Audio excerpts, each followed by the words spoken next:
Uma questão que perdura na mente de vários brasileiros é por que o Brasil tarda para se inserir na lista de países desenvolvidos. Muitos brasileiros associam a origem dos problemas do Brasil com o nosso tipo de colonização. Outros culpam a etnia do brasileiro e outros culpam seu comportamento passivo, favorável a líderes carismáticos e paternalistas. Para responder essa pergunta, temos que eliminar o raciocínio que apela por respostas sociológicas sem qualquer embasamento empírico ou científico que analisa causa e consequência.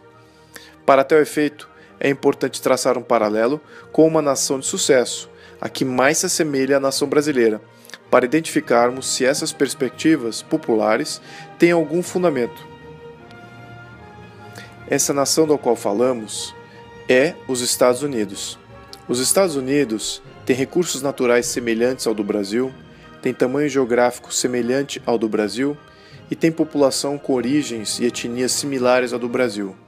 No entanto, como veremos adiante, não foram os recursos naturais, o tamanho geográfico e a etnia das pessoas que distinguiram os Estados Unidos do Brasil ao longo do tempo.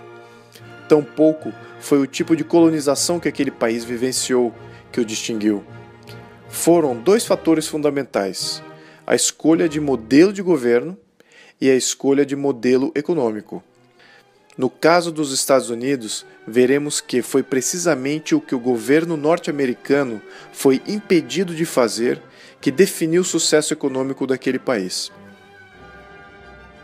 Vale a pena lembrar que os Estados Unidos foi criado partindo de vários estados independentes, concatenados, para formar uma união. Esse ponto é fundamental, pois os 13 Estados-membros eram soberanos e autônomos e decidiram criar um poder central para se proteger de ameaças externas. Para tal efeito, criaram uma Constituição na qual o poder central era limitado e respeitava acima de tudo os direitos do indivíduo e a autonomia dos Estados-membros. A Constituição dos Estados Unidos limitava o governo federal e não dava direitos além dos prescritos.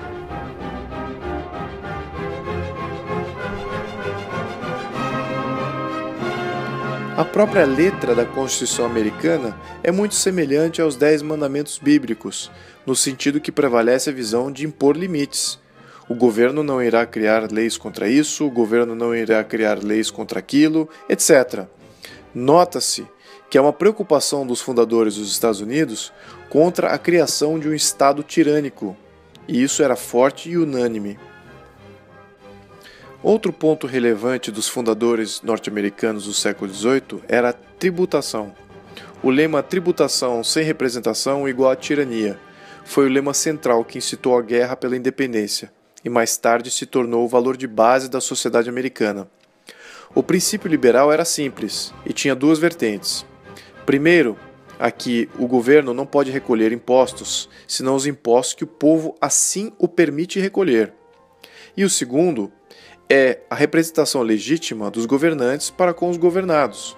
O povo é quem permite ser governado, e o povo só se permitirá ser governado por quem é legítimo a governar. A visão era criar um governo com a intenção de proteger os direitos e liberdades das pessoas contra possíveis interferências do próprio governo. Queriam ter um governo que agiria de forma passiva, protegendo o povo somente quando esses seus direitos são ameaçados, e nos demais momentos, deixando a todos em paz. O governo dos Estados Unidos não foi concebido como uma força positiva para fazer as coisas para as pessoas, como tirar de ricos para dar para pobres. O governo americano não pode conquistar o controle sobre nenhuma classe social. Na verdade, a Constituição norte-americana não delimita nem define os direitos dos cidadãos. Ela somente define que direitos do cidadão o governo deve proteger. Isso resulta na limitação do governo para proteger somente a esses direitos listados e nada mais. Vemos, portanto, que a Constituição norte-americana foi criada para governar o governo, não para governar as pessoas. A Constituição norte-americana também não foi criada para governar os estados, pois cada Estado-membro manteve sua autonomia. Cada Estado-membro criou sua própria Constituição, regulamentando tudo que estava fora da Constituição Federal, contanto que não conflitasse com a Constituição Federal. Isso abriu uma série de possibilidades e modelos administrativos dentro da mesma nação. Além do mais, com poderes centrais limitados, os Estados-membros ficaram livres para competir um com o outro. E esses Estados-membros competiram em todos os aspectos, econômicos, sociais e culturais. Depois de 250 anos de uma Constituição passiva, limitadora de poderes do governo federal, hoje, nos Estados Unidos, constata-se que várias de suas cidades são referência mundial e líderes em diversos setores.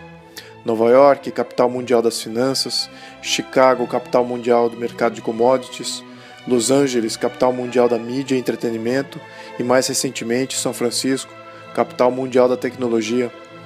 Essas cidades são algumas dentre outras várias cidades norte-americanas de referência mundial em alguma área específica.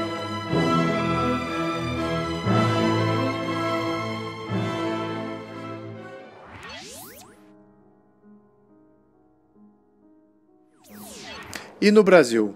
O Brasil nasceu como um estado unitário, ou seja, não haviam estados-membros que se juntaram para formar o Brasil. A jurisdição do território brasileiro já era íntegra e indivisível, e não haviam partes autônomas. Portanto, foi uma decisão natural a opção por centralizar o poder na formação do país, no início do século XIX.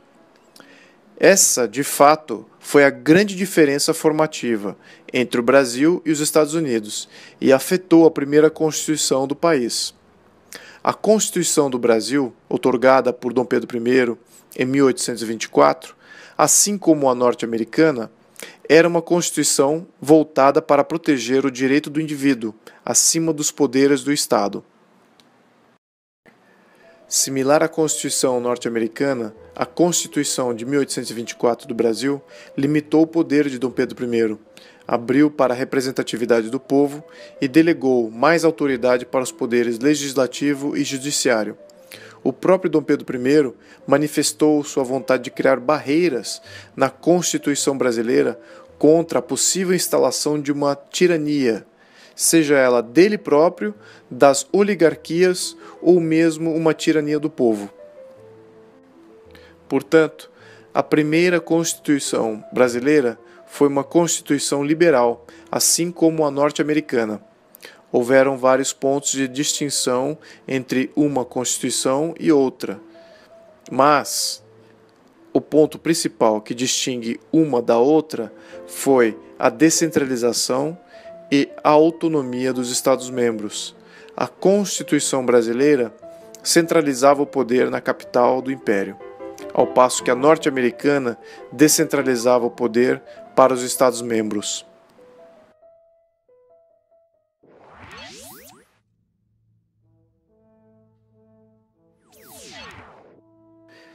Mas o poder centralizado foi um fator negativo no desenvolvimento no Brasil? Sim, mas a centralização não foi um fator tão grande no início do século XIX como foi no início do século XX. Vejamos, durante o século XIX, a Revolução Industrial ainda ganhava força no mundo e não estava na sua plenitude. Nesse período, uma elite econômica brasileira despertava na agricultura escravagista. Na época, os ganhos na lavoura, com a utilização de mão de obra escrava, ofuscavam a criação de riqueza através da indústria. Coube à monarquia brasileira liderar medidas contra este modelo econômico, escravocrata, para promover avanços socioeconômicos. Mas a centralização do poder por si só trabalhou contra esses avanços, pois o poder político centralizado também centralizou o poder econômico. O Brasil Império criou oligarquias econômicas poderosas na agricultura, e esses passaram a exigir mais poder político central. Essas oligarquias afetaram a escolha de modelo econômico do país, o tornando cada vez mais em uma economia centralizada e dirigida pelo Estado. Mas por que então o Brasil não federalizou o poder no século XIX? O modelo federalista de referência passou por sua pior fase no século XIX. Nos Estados Unidos, a diversidade de modelos políticos e econômicos entre os estados autônomos levou aquele país para uma situação de guerra civil. Em 1861, os estados do sul, de economia agrícola e escravista, se rebelaram contra os estados do norte, industrializados. Os estados do norte, mais ricos e dinâmicos, venceram. Essa experiência foi um alerta às outras repúblicas recém-formadas que tinham os Estados Unidos como modelo. No Brasil, a proteção da integridade nacional era uma preocupação legítima, considerando nossa vizinhança. Logo em 1864, explode a Guerra do Paraguai. Neste momento, um Estado central forte era mais capaz de responder melhor a esse tipo de desafio externo do que uma federação. Vale a pena notar, no entanto, que nos Estados Unidos, após a Guerra Civil, os Estados-membros permaneceram independentes economicamente e competiam entre si e o mundo. Essa livre competição entre os Estados fizeram com que eles encontrassem suas competências e rapidamente se reestruturassem.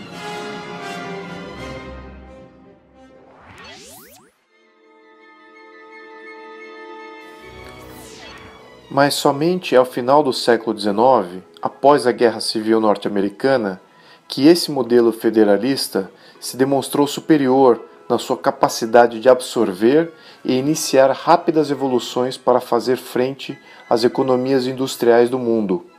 Exatamente nesta época que o modelo de Estado centralizado brasileiro ficou em clara desvantagem.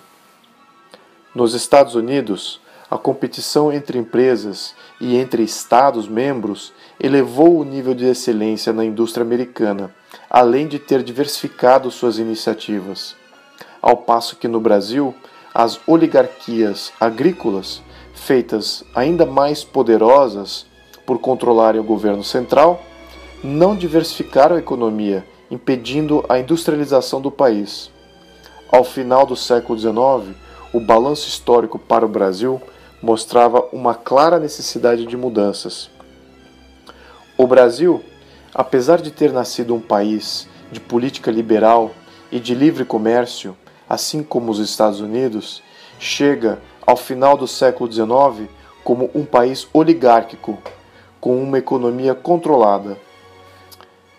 No mesmo período, no balanço norte-americano, vemos que o federalismo limitou e descentralizou o poder do governo central e diversificou o poder dos oligarcas e preparou melhor o país para as evoluções do século XX. A monarquia brasileira no século XIX era sapiente desta discrepância evolutiva e tentou corrigir o rumo, acabando gradualmente com o sistema econômico da escravatura.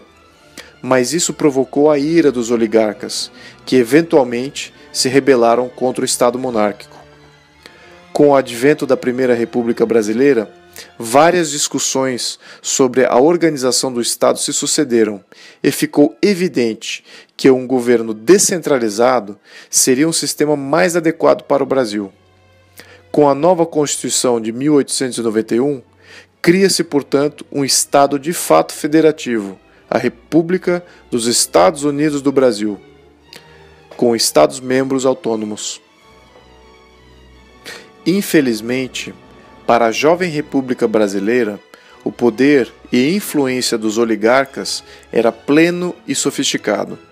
A mesma oligarquia agrícola que subverteu o Brasil Império, subverteu a intenção federalista da Primeira República, e o poder político e econômico voltou a ser concentrado mais uma vez nas mãos de poucos e retardou a inovação econômica do país por mais 4 décadas.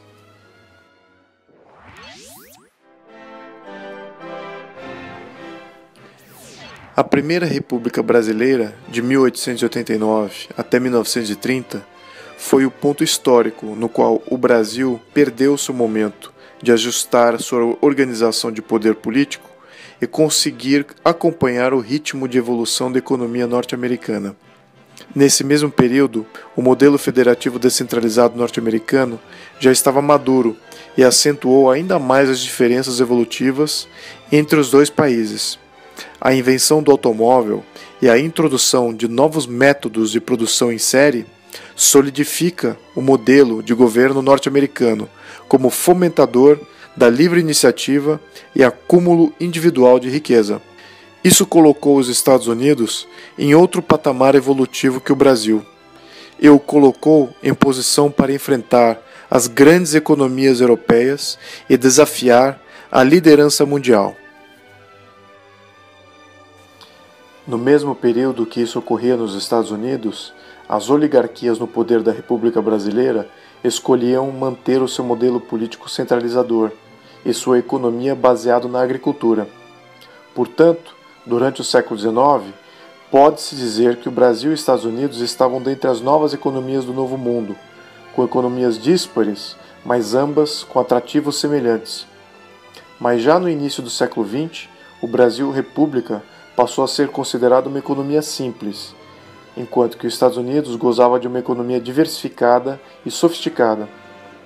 A lição que fica dessa comparação é da importância de blindar estados e governos das ações de oligarquias. O federalismo ajuda nessa blindagem, proporcionando diversificação e descentralização de poder.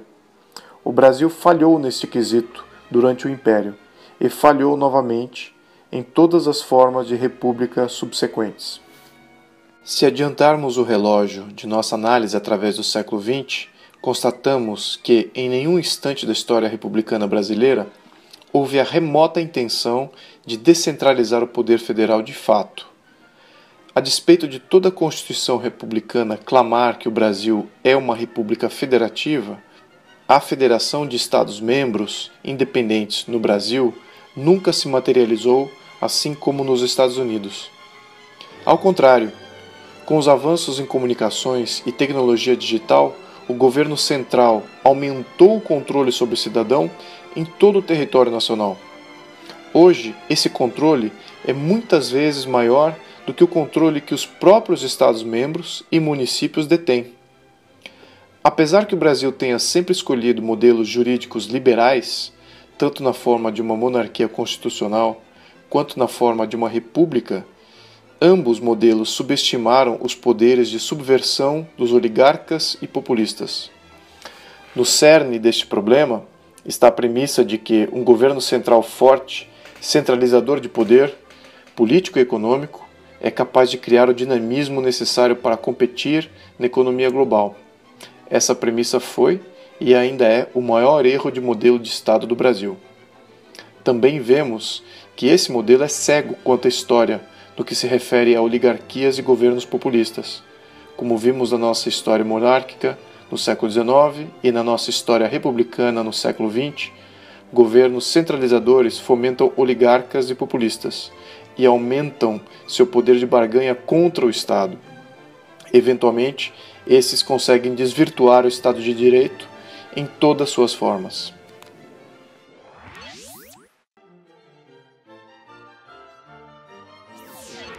Mas o sistema de governo central, por si só, não é capaz de explicar a pergunta do porquê o Brasil ainda não é uma potência de primeiro mundo. Um outro aspecto formativo de um país, e onde há muita confusão, está na definição de sistema econômico. Muitos brasileiros acreditam que o Brasil é e sempre foi um país capitalista. Mas, como veremos mais adiante, é necessário definir melhor este termo, para eliminar a confusão, e talvez aí teremos mais clareza na resposta. Na raiz deste problema está o conceito básico da economia, que é o termo capital, ou melhor definido como o meio de produção. O capital nesta conotação pode significar também máquinas e equipamentos, ou até mesmo uma simples vara de pescar. Nos falidos países comunistas, a definição de capital estendia-se e até as pessoas eram consideradas um meio de produção.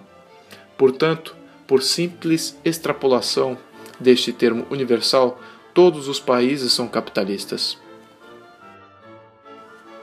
Então, qual a diferença entre o sistema comunista e o sistema capitalista, como entendemos hoje? A diferença está na propriedade do capital. O sistema comunista pressupõe controle total dos meios de produção e monopólio de governo em todas as áreas da economia, ao passo que o sistema capitalista pressupõe capital privado individual e em competição via mercados livres de governo. As variações que existem entre essas duas formas de sistema é onde há confusões. Antes de irmos adiante, vamos definir também livre mercado, ou mercado livre. Basicamente, é um sistema autorregulado, no qual todas as entidades são livres para transacionar uma com a outra e definem seus preços, sem interferência de governos. Mas quando há coerção pela força, perda excessiva ou dano físico, o governo intervém para proteger direitos dos agentes envolvidos no livre mercado. Isso protege a integridade do mercado como sendo livre e limita a intervenção do governo em seu funcionamento. Outro termo importante é propriedade privada. Para que haja propriedade privada, 4 aspectos têm de ser respeitados: registro, controle, posse e direito de venda. Em um sistema capitalista, ter propriedade e liberdade andam de mãos dadas. Num sistema capitalista, o capital é de propriedade privada e de controle privado. No sistema socialista, o capital pode ser tanto de propriedade privada como de propriedade do Estado, mas o seu controle é sempre do Estado. O Manifesto Comunista de Karl Marx é bem explícito em destruir e abolir a propriedade privada, acreditando, portanto, ao Estado toda a criação do bem-estar e do desenvolvimento econômico. Como a história comprovou, em todos os estados socialistas e comunistas, o capital controlado pelo Estado resultou em preços altos e qualidade baixa. Sem competição, não há melhorias na entrega de produtos e serviços, e todo progresso se estagna e o Estado quebra. Por outro lado, num sistema capitalista, é notável presenciar preços baixos e qualidade alta de produtos e serviços, exatamente porque o capital privado está competindo. A livre competição resulta em progresso e excelência, e historicamente, todo país que adotou este modelo presenciou avanços socioeconômicos de maneiras sustentáveis. Portanto, para facilitar a visualização, podemos plotar os tipos de sistemas econômicos num escopo: muito controle do capital no lado esquerdo e pouco controle do capital do lado direito. Os modelos econômicos da extrema esquerda são tarimbados como modelos fascistas, nazistas, socialistas e comunistas. A diferença entre eles está no quanto o governo controla o capital. No modelo fascista, o governo não é dono do capital, mas o controla. Na Itália fascista de Mussolini, apesar do Estado não ser dono de empresas, ela os controlava. O Estado dizia aos donos do capital o que produzir, quando produzir e o quanto produzir, aonde comprar matéria-prima, quem empregar, quem demitir e que preço auferir. O resto ele deixava para os donos decidirem. O modelo fascista era mais eficiente do que os outros modelos de controle de capital, somente concernente ao fato de que os donos acreditavam que eles eram os donos do negócio. Mas o governo controlava todo o sistema, por uma miríade complexa de tributos e regulamentações. No modelo nazista, que significa nacional-socialista, seus proponentes foram um passo além, e o Estado estatizou algumas companhias estratégicas, assim como a Volkswagen. Mostrar ao mundo que o nacionalsocialismo era capaz de entregar objetos de desejo do mercado consumidor às suas massas era uma estratégia importante deste modelo. No entanto, Hitler não estatizou outras empresas gigantes, pois ele poderia controlá-las com regulamentações, assim como os fascistas o faziam. O socialismo é o sistema no qual o governo adquire posse de parte ou de todo o capital das grandes empresas, estatizando vários segmentos da economia, que julga estratégico, assim como bancos, transportes públicos, comunicações e eletricidade. Vamos deixar claro que no modelo socialista, o Estado controla toda a economia e o capital privado é muito limitado. Através do controle de setores estratégicos e a criação de vários agentes reguladores, o governo controla todos os demais segmentos. Finalmente, no sistema comunista, todo o capital é do Estado e controlado pelo Estado, sem nenhum espaço para a propriedade privada. A história do século XX viu a ascensão e queda deste modelo econômico. O modelo foi desenhado e refinado nos séculos XVIII e XIX, mas somente com o advento da Revolução Industrial foi que este modelo se apresentou como uma ideologia capaz de corrigir os erros e injustiças da economia de livre mercado. A experiência histórica mostrou exatamente o oposto, pois modelos econômicos de livre mercado sobreviveram e entregaram melhorias a todas as camadas sociais, ao passo que a economia comunista dirigida não se provou sustentável em nenhum país que o adotou. Para finalizar nossa análise, vamos concatenar os sistemas políticos com os sistemas econômicos, porque um não existe sem o outro. Vemos que há somente duas alternativas no mundo: uma economia de livre mercado, regido por um Estado de direito, ou uma economia de controle central, regido por uma oligarquia.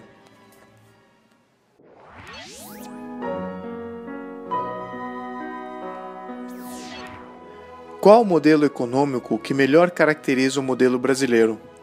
Bem, durante os últimos 120 anos de república, constatamos alguns pontos centrais. No quesito estrutura de Estado, vemos uma forte concentração de poder jurídico e fiscal na esfera federal.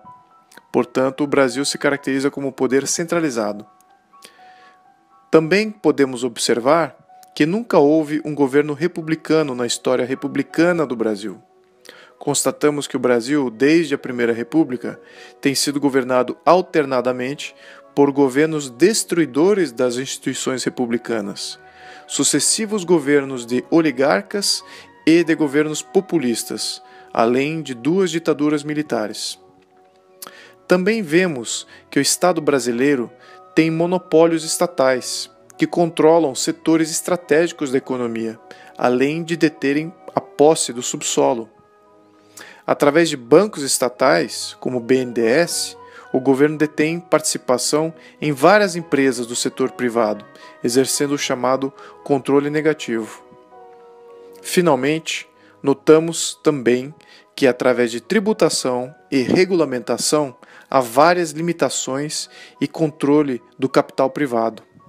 Portanto, considerando todas essas atribuições, o Brasil se enquadra perfeitamente em uma definição de economia socialista. Ao observarmos os demais países do mundo, e os países desenvolvidos em específico, vemos que há uma variedade de virtudes que os qualifica como país desenvolvido: alto índice de desenvolvimento humano, eleições livres e frequentes, classe média majoritária, Estado de direito, poucas restrições à propriedade privada, sistema financeiro independente e com moeda estável. Países como Inglaterra, França, Alemanha, Suíça, Dinamarca, Noruega, Suécia, Japão, Itália, Estados Unidos, Austrália, Espanha e Canadá são exemplos de países considerados desenvolvidos. Interessante notar que são países constituídos como monarquias constitucionalistas ou república. Interessante também notar que alguns destes já adotaram diversos modelos econômicos e políticos ao longo de sua história. No entanto, o fator determinante de seu sucesso nas últimas 3 décadas é uniforme. Todos têm governo de poderes limitados, têm estrutura de Estado descentralizada e operam com o modelo econômico capitalista de livre mercado. Portanto, fica evidente que o Brasil é um país com governo centralizado e de economia controlada, característico de países socialistas. O fato é que no Brasil nunca houve poder federal, limitado e descentralizado de fato, e nunca houve uma economia capitalista de livre mercado. pois um não existe sem o outro. Isso, mais do que qualquer outra explicação sociológica, explica a nossa questão inicial do porquê o Brasil não é considerado um país desenvolvido. É possível mudar de rumo? Sim, várias nações avançadas já o fizeram. Adotar um modelo com Estado de Direito descentralizado, com um sistema econômico capitalista, é o caminho, mas não é a novidade para os brasileiros. Para fazer este modelo eficaz para os brasileiros, será necessário criar restrições estruturais contra possíveis governos oligarcas e populistas. Com isso, nosso primeiro passo para a inclusão do Brasil na categoria de país desenvolvido terá sido feito.